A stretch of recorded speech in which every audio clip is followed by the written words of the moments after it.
Hi, everybody. I'm Brittany Lewis, a breaking news reporter here at Forbes. Joining me now is Senator Mark Warner. Senator, thank you so much for joining me. Brittany, thank you so much for having me. I appreciate it. I appreciate your time today. It's an important conversation. Since September, the United States military has struck multiple vessels in the Pacific and Caribbean. More than 50 people have died from these strikes. And the Trump administration has said that these strikes are part of their campaign against drug trafficking and that those aboard the vessels are narco-terrorists. You serve as the vice chairman of the Senate Intel Committee. So to start off the conversation, what do you make of these strikes as well as the White House's justification for them?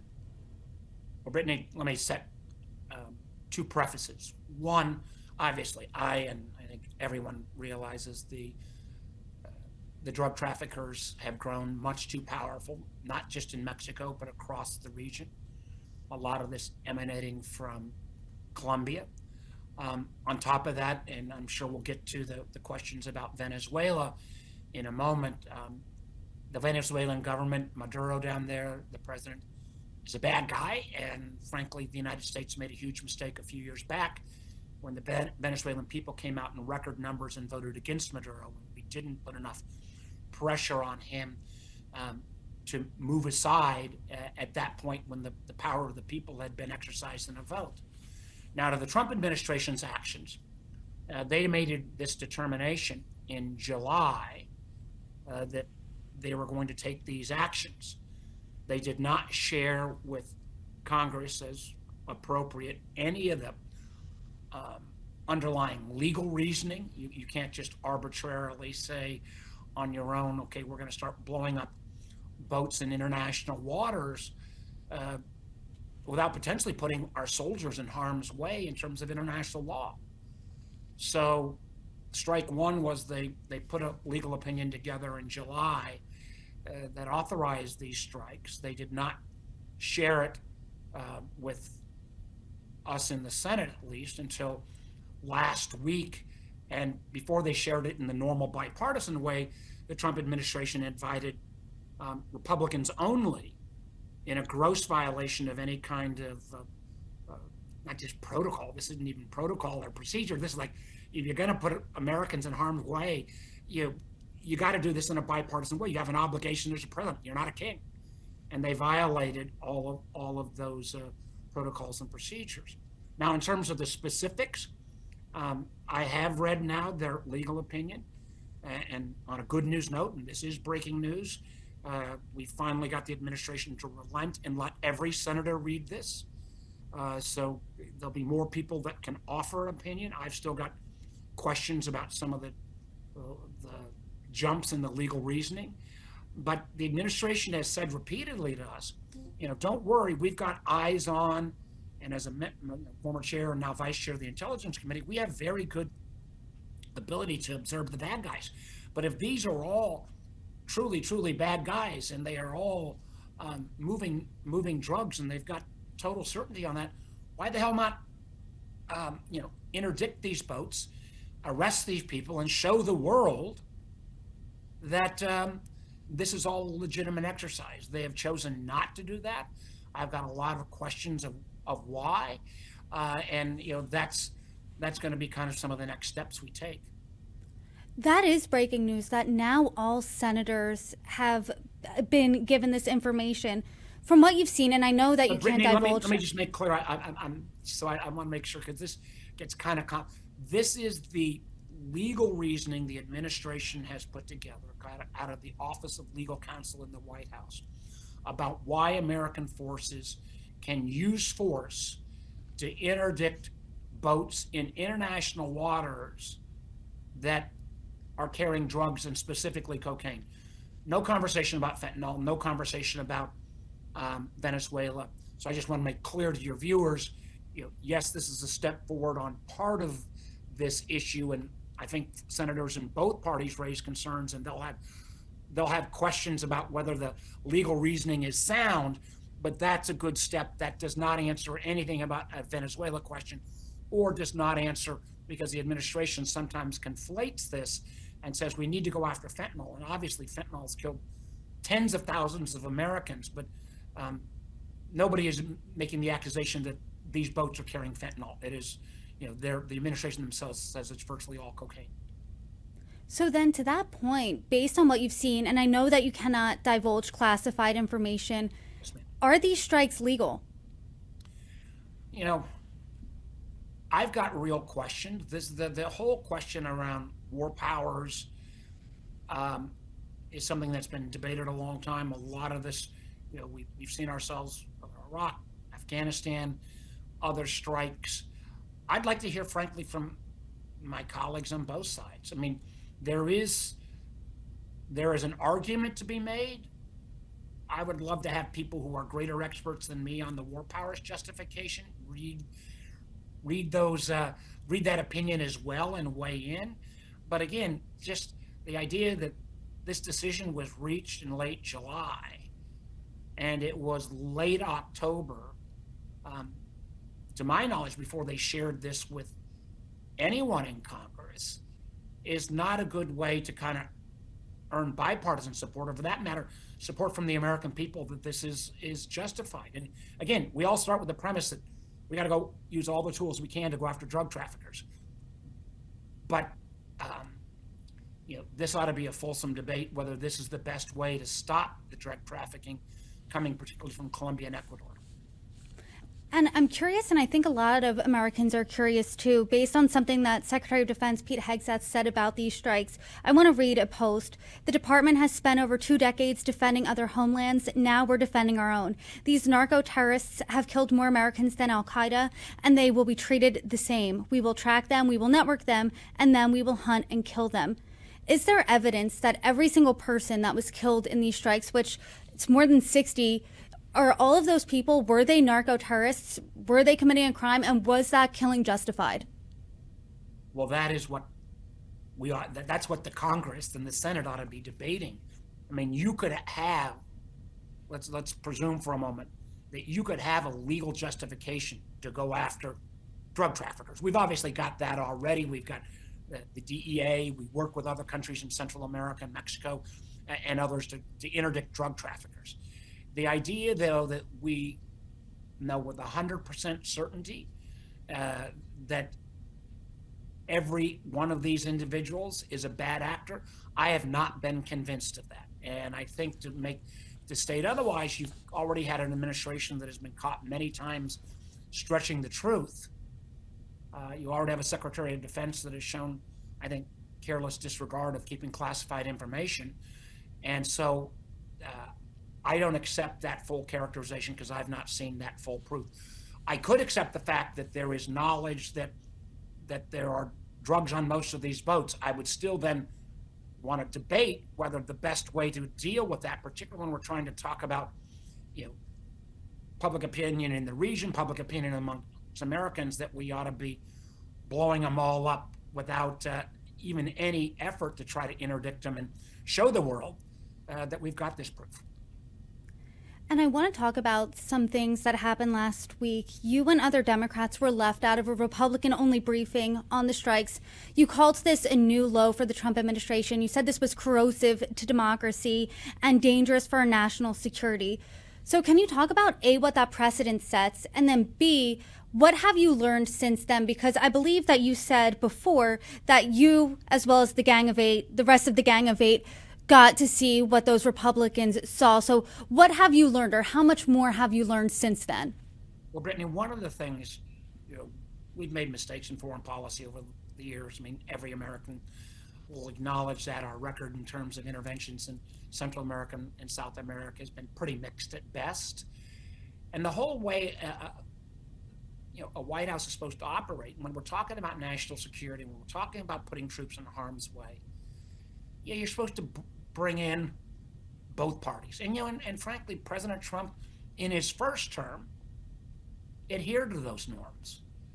This is so different, this second term of President Trump. It is so not normal. So the idea that, for a number of months, it was not only they didn't brief Democrats, they didn't brief Republicans. And then to have the kind of holy heck moment where after I was promised by Secretary Rubio, who I have great respect for and have worked with and I supported to be Secretary of State, and I still grant him the benefit of the doubt that he didn't know, because he promised us these documents, because it was just the appropriate thing. He's been a member of the Gang of Eight.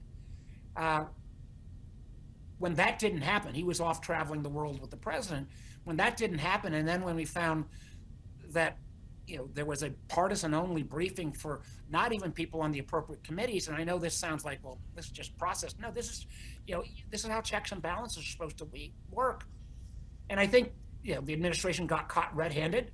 They would never apologize, of course. They did then make it available to the Gang of Eight, and now with enough pressure, frankly, from both sides, to say this is the way we ought to operate, all of the senators will get a chance to get this, at least the legal document. But that is getting the legal document and getting a full briefing on evidence and intelligence about trying to document the claim they're making that everybody on these boats is a bad actor. We still haven't gotten that answer. And again, I think what it ends up doing is I'm sorry, but just one last thing. I think it ends up robbing Americans' confidence. We're all against the drug traffickers, but it robs American confidence that they're doing this in any kind of legal, appropriate way. And that just doesn't help our efforts. And when do you think you, or at least the Gang of Eight, should have known about this? Was it back in July? Was it before the first strike? I mean, when did you know about this? Did you know about this when everyone else did, when the first strike was announced? About the time of the strikes, we got some notification, but we immediately asked, and again, both sides asked, all right, when you do this, you've got to have what's called an Office of Legal Counsel, OLC opinion. What is the underlying? This is the same thing you talk about when we, went after the terrorists, Al-Qaeda and others. You've got to have some legal justification. We just don't, use military force, particularly when we're talking about not as a one-off. The president does get the leeway. If you hear about a terrorist attack, or if an Americans are attacked, the president, doesn't matter which party, often gets the ability to strike back quickly because you can't go through the whole notification process. But when a decision is reached in late July, and you've had dozens of strikes, and it's late October before you say, here's why we think this is legal. Anybody that thinks that we ought to have rule of law in this country, you ought to be scared. That's not rule of law. That is a White House taking arbitrary action on their own. And that's how America gets itself in trouble. We think back again, how an administration corrupted intelligence about the initial war with Iraq. Do we really want to engage in something that, again, put our troops in harm's way without some underlying legal document and without some sign off from Congress? I think another question that a lot of Americans have is the Venezuela piece that I want to talk about, because that was the next thing. You said Maduro, obviously the president of Venezuela, bad guy. America should have done more when he claimed that he won that election, that he did not win. But I'm curious, what do you think that these strikes are about? Do you think it's about fighting drug trafficking, like the administration's saying, or do you think it's about regime change in Venezuela? Because Reuters is reporting that the U.S. military has been expanding in the Caribbean since August. And according to the outlet, the region has seen the largest military buildup not related to disaster relief in over 30 years. We're seeing military fighter jets, warships, and spy planes. And is this about drug trafficking and fighting that, or is this about regime change? And do you think that the ultimate goal of these strikes is to get Maduro out of power? Brittany, you asked exactly the right question. Well, thank you. And but the thing is, as vice chairman of the Intelligence Committee, I should be able to tell you, I know that answer, or I should be able to say, I know that answer, but it's classified. I can't answer either of those. And that's so you're saying. So, I mean, once again, I would love to know the classified information, but I'm not asking you to divulge that here.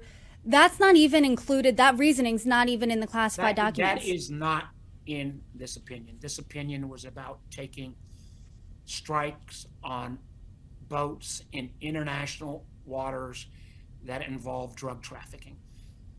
That is something that should be debated. And again, if we need to cut down drug trafficking, and we have used, as we have for years and years, all kinds of tools. And frankly, we do need to do more.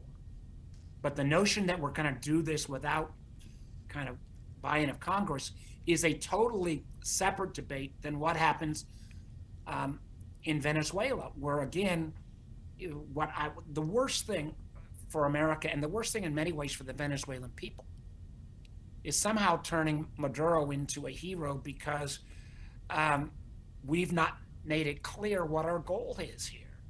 And that's, it's again, Maduro is a bad guy. His government has been awful to the Venezuelan people. Venezuela used to be one of the, I believe 25 plus years ago, it was the highest per capita income in all of South America. It's got the largest amount of oil reserves literally in the world, more than even the Middle East countries.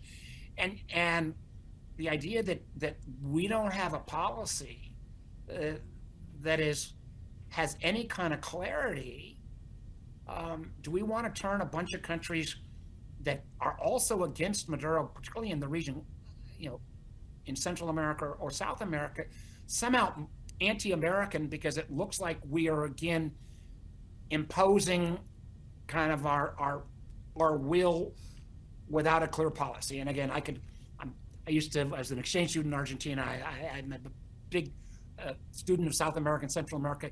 And, you can go through Honduras, Guatemala, Dominican Republic, many times with American intervention where even sometimes where we came in with good intentions, if we weren't clear what we were trying to do, we ended up turning people in that region against us. And I think oftentimes America, never does focus south enough. We go look at Europe, we look at Asia, we don't focus enough on South America. And I think we could have built a coalition if there was a clear policy. But I can't tell you what the policy is, and I should be able to answer that question to you. Especially when I've got one of the carriers that have been deployed is home ported in Norfolk, Virginia. I got sailors' families calling me saying, are we going to war? Are my kids going to be safe? Are my sailor kids going to be safe? And I can't give them an answer. That is not a responsible policy for the United States. And the idea that the president can just kind of blow off Congress, it's what he's been doing for 10 months, but this is not normal. And again, and I don't believe, just to be clear on this, I don't believe on this issue in terms of clarity of policy about Venezuela, that even my Republican colleagues have said, all right, here's the secret plan.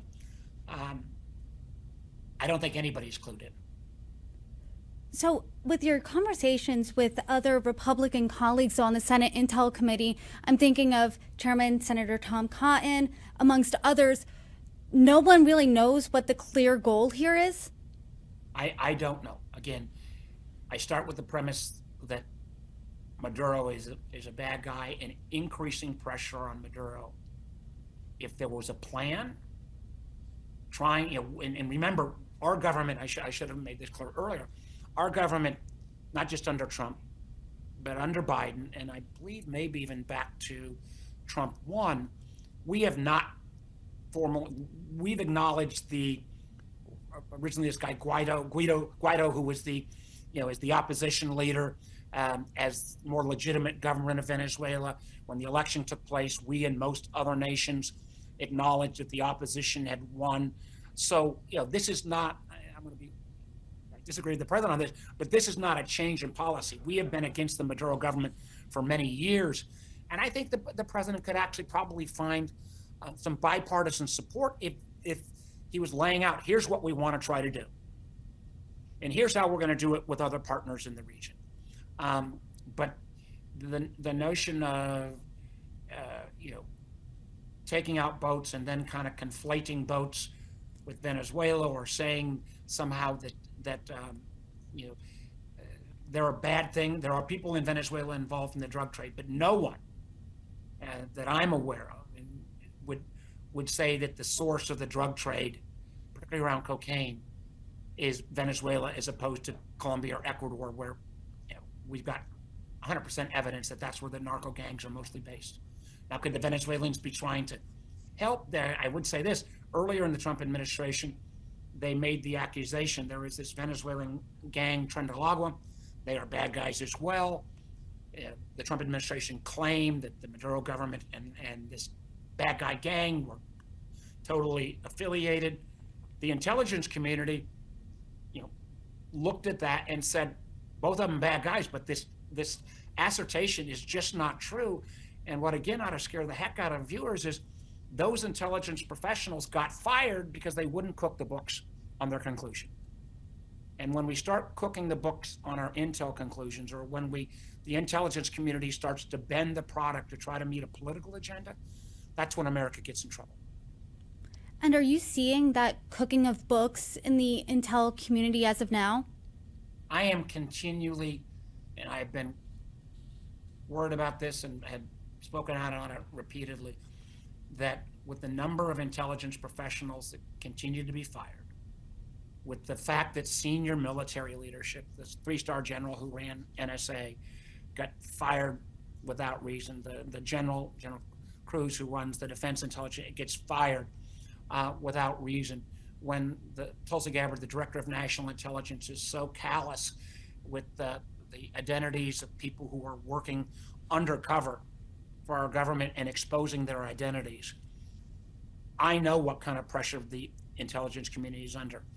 And I think they want to do the right thing, but they have never been under this level of political pressure, and I can't 100% answer that question. And one of the things, and again, please don't take my word for it, many of our intelligence partners around the world are starting to think, well, can we really share intelligence with America the same way if it's not going to be kept secret and they're not going to keep the secrets? And I go back to the Tulsi Gabbard, Pete Hegseth, misuse of signal when there was a strike on Qatar earlier, on Yemen earlier in the year. And again, don't take my word for it. The Dutch, in the public press in the Netherlands, said this, the quiet part out loud. We don't know if we can continue to share intelligence with America because they may not keep the secret secret. And that makes America less safe. Senator, I'm going to end with a question that one of your constituents had, and that was, we're seeing this uptick in military presence off the coast of Venezuela. We're seeing these boats being struck by the U.S. military. Can you confidently say that the United States is not going to war with Venezuela? No, I cannot confidently say that.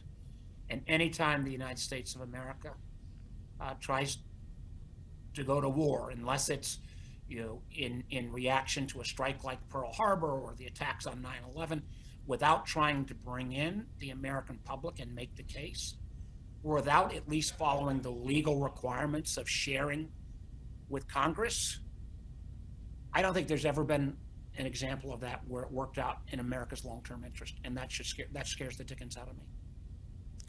Well, Senator, we have to end it there, but as we see developments, this is a rapidly changing situation, and as you can share things with us, I hope you can come back on and break it down with me. Thank you so much for the time today. You're welcome back anytime. Thank you so much, Brittany. I appreciate it.